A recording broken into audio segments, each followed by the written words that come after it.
स्वागत है आपका अपने YouTube चैनल स्टडी विद अमन कुल में। आज हम लाए हैं शिक्षा निदेशालय राष्ट्रीय राजधानी क्षेत्र दिल्ली की कार्यपत्रक नंबर 33 जो कि क्लास 9th के बच्चों के लिए। विषय आपका विज्ञान है। डेट है इसकी 24 सितंबर 2021। आप अपना नाम और अपने कक्षा अध्यापक का नाम लिखेंगे।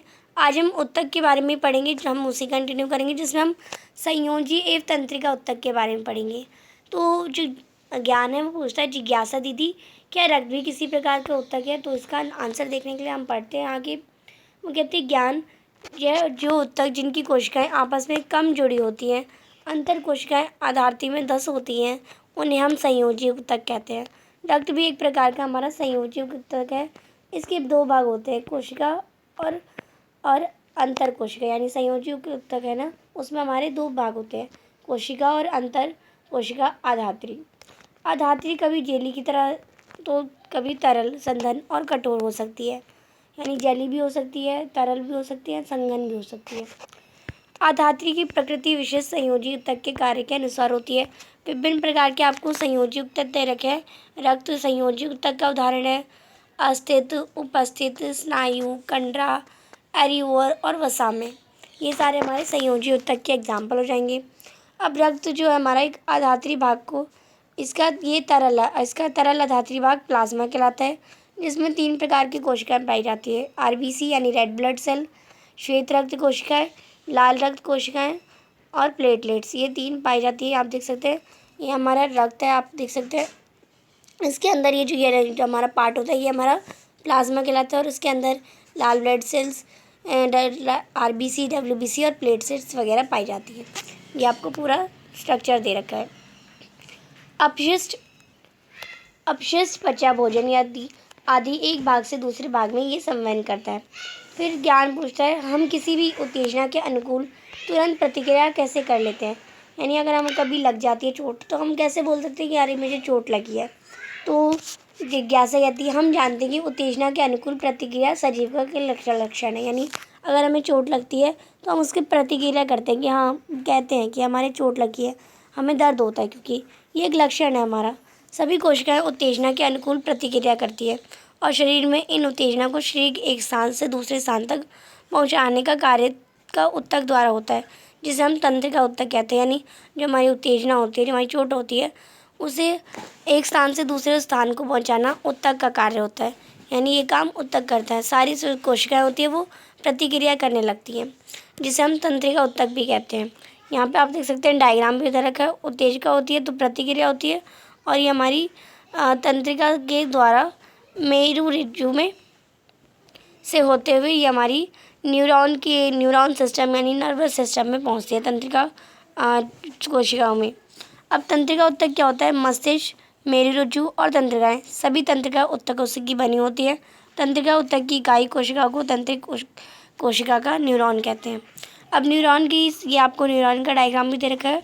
न्यूरॉन की संरचना, न्यूरॉन के 3 भाग होते हैं। एक ये आपका जो होता है जिससे ब्रांच लाइक स्ट्रक्चर होता है, इसे हम दूमिका कहते हैं। और ये हमारी कोशिकाएं होती है, ये जो पूरा पार्ट है ये कोशिकाएं कहलाता है। और ये जो पार्ट होता है हमारा ये तक्षिकांश कहलाता है, यानी एक्सॉन कहलाता है। न्यूरॉन कोशिका के कोशिकाएं में केंद्रक तथा कोशिका द्रव्य होता है। अब यहाँ इसमें कोशिका काय है। अब इसमें ये जो हमारा ये न्यूरॉन है, यानी ये हमारा केंद्रक है और ये हमारा केंद्रक द्रव्य है। प्रत्येक न्यूरॉन में एक लंबा प्रवध होता है जिसे एक्सॉन कहते हैं। यानी ये जो हमारा ये जो लंबा पार्ट है ये हमारा क्या कहलाता है? ये हमारा तक्षिकांश यानी एक्सॉन कहलाता है। बहुत सारी छोटी शाखाओं वाली प्रवध होते हैं। अब इसमें बहुत सारी छोटी वाली शाखाओं वाले आप देखिए प्रवध भी है। ये ऐसे ऐसे पार्ट वाला हमारा जा रहा है। इधर स्ट्रक्चर है, इधर स्ट्रक्चर है, ऐसे हमारा पूरे में साइड में ये हमारा द्रुमिका कहलाता है। बहुत सारी तंत्रिका रेशे संयोजी उत्तक के द्वारा एक साथ मिलकर तंत्रिका का निर्माण करते हैं। तंत्रिका तंत्र का निर्माण करता है। यानी बहुत सारी जो हमारी जो कोशिकाएं होती है, रेशे होते हैं, संयोजी उत्तक होते हैं, वो तंत्रिका तंत्र का निर्माण करते हैं। अब न्यूरॉन का हमने संरचना देख ली, इसके कार्य क्या है? ये तंत्रिका रेशे से गुजरने वाले संवेदना को तंत्रिका स्पंदन कहते हैं। किसी न्यूरॉन की द्रुमिका और दूसरे न्यूरॉन का अंतिम सिरा ही संपर्क में रहता है और तंत्रिका स्पंदन को मस्तिष्क तक पहुँचाते हैं। यानी ये जो नीचे वाला पार्ट है ये दूसरी जो न्यूरॉन होती है उससे अटैच रहता है, यानी उससे वो उसके साथ बंधा ही हुआ होता है, जिससे वो तंत्रिका स्पंदन को उसके ट्रांसमिट करती है। इसे हम इच्छा अनुसार अपनी पेशियों की गति में करना सहायता करता है। यानी अगर हम अपनी पेशियों, हमारी जो मसल्स होती है, उन्हें कैसे भी मूव कर सकते हैं इसी के वजह से। अब यहाँ पे आपको कुछ क्वेश्चंस दे रखे हैं। प्रश्न नंबर 1 है, संयोजी ऊतक क्या होते हैं? उदाहरण सहित लिखिए। तो आप इसका आंसर करेंगे, जिनकी कोशिकाएं आपस में कम जुड़ी होती हैं और अंतर कोशिकाएं अधाशी में धसी होती हैं, वो संयोजी ऊतक कहलाते हैं।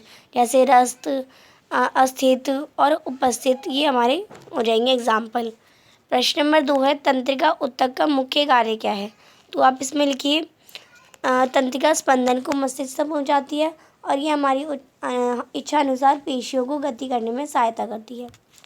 प्रश्न नंबर 3 है हमारा, न्यूरॉन का नामांकित चित्र बनाइए। तो यहाँ पे आपको पूरा डायग्राम दे रखा है, आप इसे करना लेंगे, ये आपका क्वेश्चन नंबर 3 का आंसर हो जाएगा।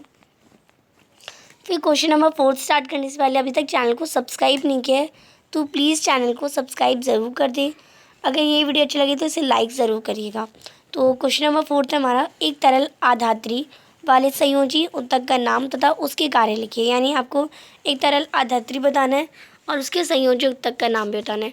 तो आप इसका आंसर करेंगे, रक्त हमारा एक तरल आधात्री है जिसमें और जो कि हमारा संयोजी ऊतक भी है।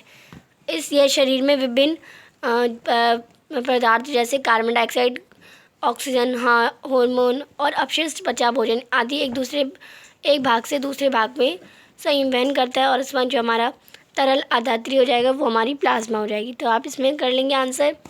आज की आपकी वर्कशीट कंप्लीट होती है। Thanks for watching. Bye bye guys.